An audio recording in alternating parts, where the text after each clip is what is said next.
Hey, Eagle fans, I'm Thomas Mott. Welcome to Philadelphia Eagles Now. Today's video is brought to you guys by our friends at BetQL. Go to chatsports.com/EaglesQL/ Get 25% off your first subscription offering by using our promo code ChatEagles. More info on this a little bit later on in the video and down below in the description box.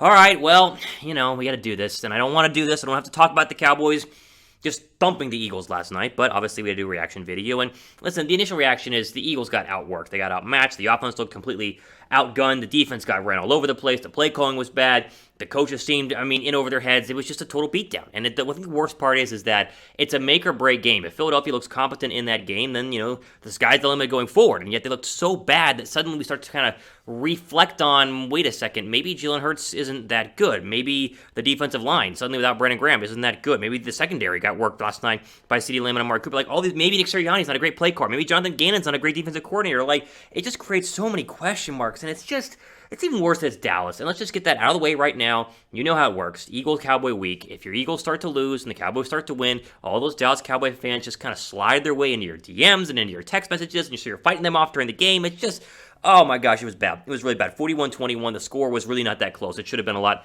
worse, honestly. One decent drive there in the really at the end of the game to give them the 21 points, but this was just a rough beatdown the entire day, and we're going to get into my big takeaways from this because there's a lot of bad that we need to go ahead and break down over the next 10 minutes. First, though, a couple of injury news here, or news and notes here. I think Seumalo has some sort of foot injury. We don't have an official word on this, but it doesn't seem good. I think he's going to be done for the year based on things that I am hearing. This is not... this is bad news for Philadelphia because Seumalo is the unsung hero on that offensive line. Brooks and Kelsey and Johnson and Mailata get all the coverage, but Seumalo is a really, really good left guard. Jason Kelsey spoke to that in his post-game press conference. I would bet he's going to be done for the year. We'll get an official word probably later on today, but the wording I'm hearing right now is that it's going to be a season-ending issue, which means you have to get guys like Nate Herbig to fill in the left guard spot, and suddenly Philadelphia's without, their top two guards. Brandon Brooks is done for at least the next 7 to 8 weeks is what we heard last week, and now it's Seumalo possibly done for the year. This offensive line must reshuffle as they face some pretty good pass rushers over the next couple of weeks. Some people were DMing me on Twitter at Real Thomas Mott, asking about Fletcher Cox. Fletcher Cox had some sort of stomach bug the entire week, said he lost a bunch of weight. They didn't want to reveal this to kind of, tip their hats to the Cowboys, but he went down with the cramp and then went out of the game in the fourth quarter due to the fact that he just was not able to perform at the highest level due to a stomach bug. So there's your quick little injury updates here today on Philadelphia Eagles. Now, we'll start with this. Pinned comment, what's your grade? My grade's really an F. Honestly. A, B, C, D, F. Give me yours down below in the comments section. I don't know how you go higher than a D. I didn't see anything worthy of a C. I'm going to give it an F down below right now. All right, let's start with my big takeaways.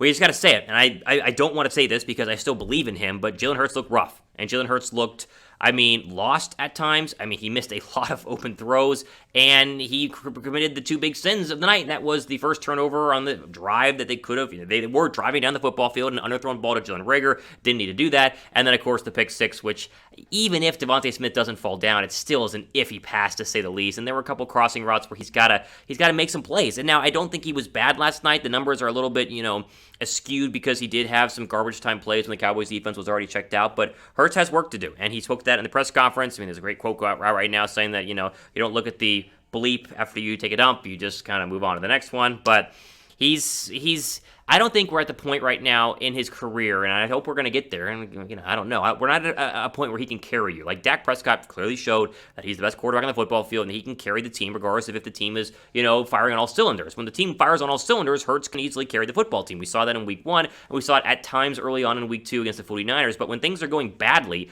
once we were down, 20-7, when it was double digits, did any of us think that Hurts could go ahead and reel us back in there? It's not all his fault, but he was rough last night, and I've been a big Jalen Hurts supporter, and I got to come out and say that, it was discouraging, to say the least, in what we saw from our quarterback number 1.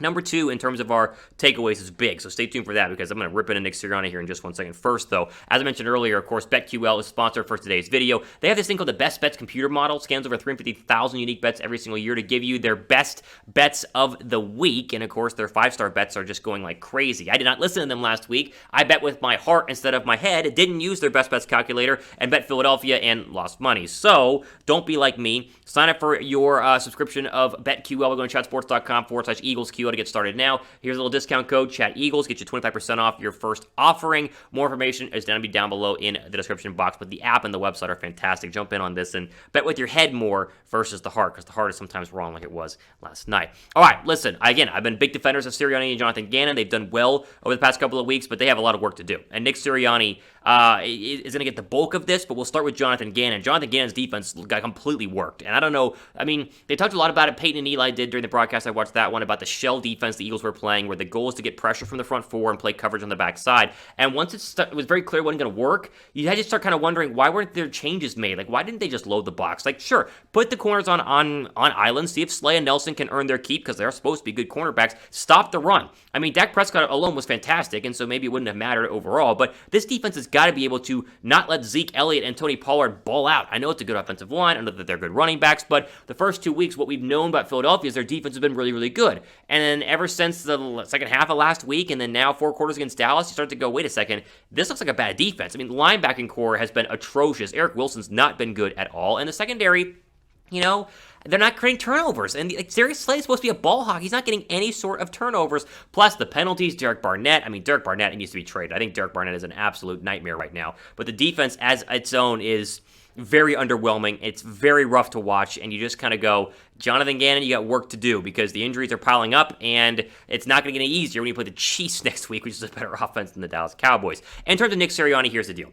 Nick Sirianni's play calling is very suspect, and it was great week 1. I mean, I watched the film, and the motion and the play design was fantastic. Week 2 and 3 have been, I mean, horrific, and last night was, I mean, the icing on the cake. And I like Nick Sirianni. I'm a fan of Nick Sirianni. People want to rip on the beat Dallas shirts and he's a little too rah-rah. I like all of that. I think he's a good young coach. I just sit back and I go, how do you only run the ball a couple of times in this game? How do you not use any motion? I mean, they hardly use motion in this offense, and it's very clear motion is, if anything, a pre-snap indicator for young quarterbacks to help show what defense they're about to face.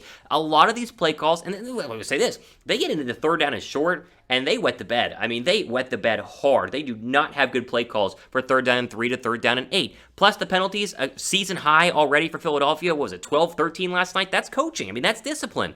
He's got some work to do. He looked very much out-coached last night, and if he keeps this up, Philadelphia's going to turn on him, because I think we all bought into the system. Week 1, we really bought into the system. This whole, rah-rah, onto the Chiefs t-shirt he wore in his post-game press conference. We're not going to start liking that if you keep pulling this out of your hat, which was an absolute, dog water of a performance from an offense perspective yesterday. It was bad. Let me ask you guys this. Who deserves the blame versus the Cowboys? I mean, I think it's Nick Sirianni, honestly. I think the coaching staff was completely unprepared for this game, which is shocking because they had an extra day, and it is the Cowboys. But give me your thoughts on who deserves the blame versus the Dallas Cowboys. Speaking of, and this kind of is number 3, but it pairs with number 2, explain not using Miles Sanders. Like, that's a serious question. I haven't seen any sort of response to why Miles Sanders had 2 carries last night.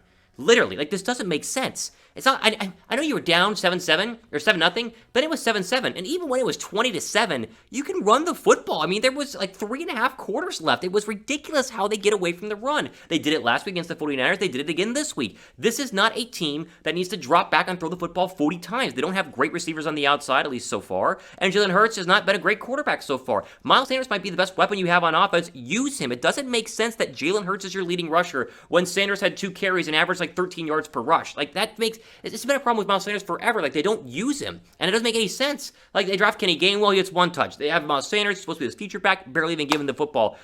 I mean, guys, we got to run the football more, especially in a game against a defense that's opportunistic, and Hurts is struggling a little bit. Get some momentum, get some runs going to maybe push this defense down. I like our offensive line and run in run blocking scenarios, but it's just bad, man.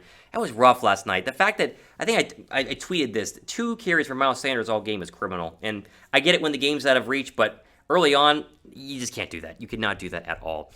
We're going to do a lot more videos coming up this week, and so stay tuned. I know it's a big week. We're going to preview the Chiefs game, obviously, do a mailbag video later on this week, so make sure you guys are subscribed to hopefully be a part of, a little win streak that we need to go ahead and jump on here. Subscribe to the Eagles, Philadelphia Eagles now, down below right now in the comments section. We need to also mention this. The wide receivers aren't doing enough. Like, there's a couple of plays here and there. Quez Watkins had a nice deep catch on that, prayer ball thrown by Jalen Hurts. I think DeVonta Smith had a nice catch for a first down and a couple of runs there. But the receivers, Reagor's not doing enough. Reagor in the open space, he was supposed to be drafted as a catch and then just breakaway speed, run guy, elusiveness. It's not there. I mean, it's not there on a kick return. It's not there on punt return. And really, right now, the most dangerous weapon they have is Quez Watkins. I think Smith is slowly working his way up there, but this wide receiver core is very much undermatched. Goddard got, a couple of focuses passed there in the third quarter, but it seems like they have a couple of plays designed for Goddard, and then it's like, peace out, Dallas. Thanks for coming. We will talk to you next week. Get the ball to these guys. I mean, Goddard and Sanders are probably their two best targets right now, and they're hardly even using them. The offense needs work. The offense needs a lot of work, and I think I just got to leave it at that.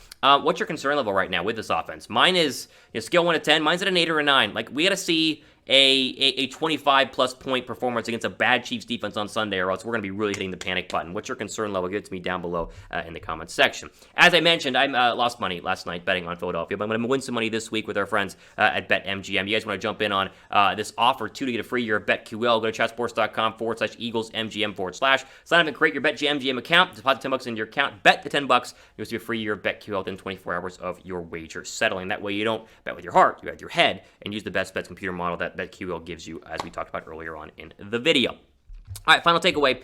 The schedule gets harder. I mean, it's an easy schedule in the grand scheme of things. The next 5 weeks are, 1, crucial, and 2, brutal. I mean, you got to play the Chiefs next week, and the Chiefs are coming off of a loss. What are the odds the Chiefs start 1-3? I mean, that feels like a loss as it currently stands. The Panthers are 3-0. Whether they're good or not, who knows? The Bucs are fantastic. I mean, come on, the Bucs is going to be a really tough matchup. The Raiders are 3-0, and then you get a break with Detroit. You got to find a way to win 3 of these 5 games, and I don't know if they can. I think Panthers, hopefully Raiders and Lions are your 3 wins. You got to show competence next week, though, to give us the confidence that you will be able to have a chance to win these games, or else, fans are going to start to abandon ship. I mean, this is rough. I know that the NFC East is not by any means dire. I mean, Dallas has a tough schedule, but right now the Cowboys are the cream of the crop, and you just got to hope that Philadelphia can hang on long enough to put themselves in a position to where they can potentially, get that record into 9 or 10 wins. I mean, that was the hope at the start of the season. I think I still believe in that, but the offense has got to really, really improve, and it starts on Sunday against a bad Chiefs defense, a Chiefs defense that gives up points. They're opportunistic, but they do give up a lot of points. All right, we'll end on a question. Predict the record for the Eagles this season after 3 games. You still feeling 9, 10 wins? You feeling less than that? Give me your thoughts down below in the comments section. We'll do our day here on Philadelphia Eagles Now. I mean, it's rough, guys. Hang in there. It's going to be a rough week. We'll see what happens on Sunday. Plenty more videos coming up. Make sure you guys are subscribed. For Philadelphia Eagles Now, I'm Thomas Mott, signing off for the rest of your day.